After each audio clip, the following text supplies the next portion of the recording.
दोस्तों, आज की कहानी में आपका स्वागत है। लेकिन कहानी शुरू करने से पहले कमेंट करके हमें जरूर बताएं कि आप हमारी वीडियोज कहां से देख रहे हैं और वीडियो को लाइक करें और चैनल को सब्सक्राइब करना ना भूलें। हर्षाली बचपन से अनाथ आश्रम में पली बढ़ी थी।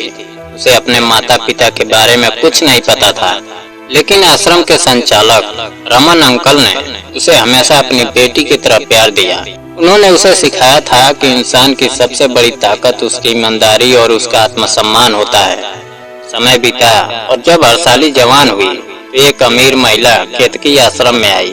उसने अपने बेटे कुणाल के लिए ऐसी लड़की की तलाश की जो गरीब हो, बेसहारा हो और जिसके पीछे कोई परिवार ना हो। केतकी ने हर्षाली को पसंद किया और जल्द ही उसकी शादी कुणाल से कर दी गई। शादी के बाद हर्षाली ने सोचा था कि उसे अपना घर और परिवार मिल गया है, लेकिन उसकी उम्मीदें पहले ही रात टूट गई। कुणाल ने साफ कह दिया कि वह किसी और लड़की सोनिया से प्यार करता है और यह शादी केवल उसकी मां की जिद पर हुई है। उसने यह भी कह दिया कि हर्षाली से उसे कोई लगाव नहीं है और वह कभी उसे पत्नी का अधिकार नहीं देगा। हर्षाली का दिल टूट गया, लेकिन उसने हालात से समझौता कर लिया। वह घर के सारे काम करती रही और सबका सम्मान करती रही। कुछ समय बाद रमन अंकल का निधन हो गया और हर्षाली पूरी तरह अकेली हो गई। अब उसके पास कोई अपना नहीं बचा था। दूसरी ओर उसकी सास हर दिन उस पर बच्चा पैदा करने का दबाव डालती रही, जबकि सच्चाई यह थी कि कुणाल ने कभी उसे पत्नी का स्थान ही नहीं दिया था। साल दर साल बीतते गए और हर्षाली अपमान सहती रही। फिर एक दिन कुणाल ने अपनी मां को यकीन दिला दिया कि हर्षाली बाज है और वह उसे छोड़कर सोनिया से शादी करना चाहता है। लालच में अंधी केतकी ने बेटे की बात पर विश्वास कर लिया। उसने हर्षाली को अपमानित करना शुरू कर दिया और आखिरकार तलाक के कागज उसके सामने रख दिए। हर्षाली ने बहुत विनती की, लेकिन किसी ने उसकी बात नहीं सुनी। उसे घर से निकाल दिया गया। रात के अंधेरे में वह सड़क पर भटकती रही। भूख, प्यास और डर से उसका बुरा हाल था। आखिर वह एक कचरे के ढेर के पास जाकर बैठ गई। वहीं उसे एक भारी बैग मिला। जब उसने बैग खोला तो उसमें सोने के गहने और बड़ी रकम थी। एक पल के लिए उसके मन में आया कि वह इस धन से अपनी जिंदगी बदल सकती है, लेकिन तभी उसने रमन अंकल की सीख याद आ गई। उसने फैसला किया यह अमानत उसके असली मालिक तक पहुंचनी चाहिए। अगली सुबह वह बैग लेकर पुलिस स्टेशन पहुंची। शुरुआत में पुलिस वालों ने उस पर शक किया और उसे चोर समझ लिया, लेकिन तभी एक बुजुर्ग दंपति वहां मौजूद थे जिन्होंने अपने खोए हुए बैग की रिपोर्ट लिखवाई थी। बैग देखकर उन्होंने पहचान लिया यह उनका ही सामान है। हर्षाली ने पूरी सच्चाई बता दी। बुजुर्ग दंपति उसकी ईमानदारी से बहुत प्रभावित हुए। उन्होंने बताया कि उनकी कोई संतान नहीं है और जीवन भर की कमाई उसी बैग में थी।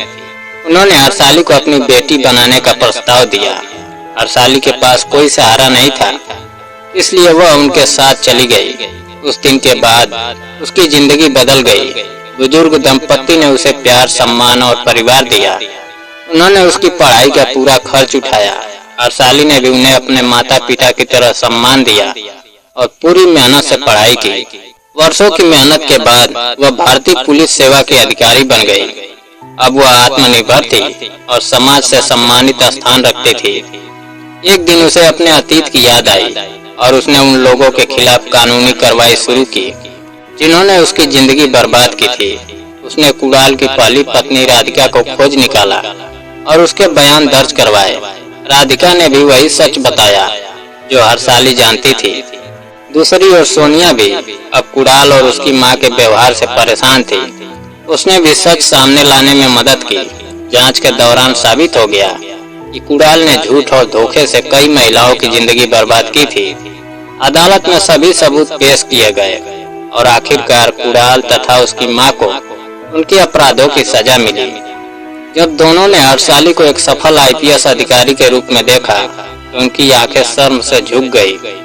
केतकी ने माफी मांगने की कोशिश की, लेकिन हर्षाली ने शांत स्वर में कहा कि जिस दिन उसे घर से निकाला गया था उस दिन भी वह दया की भीख मांग रही थी, लेकिन किसी ने उसकी नहीं सुनी थी।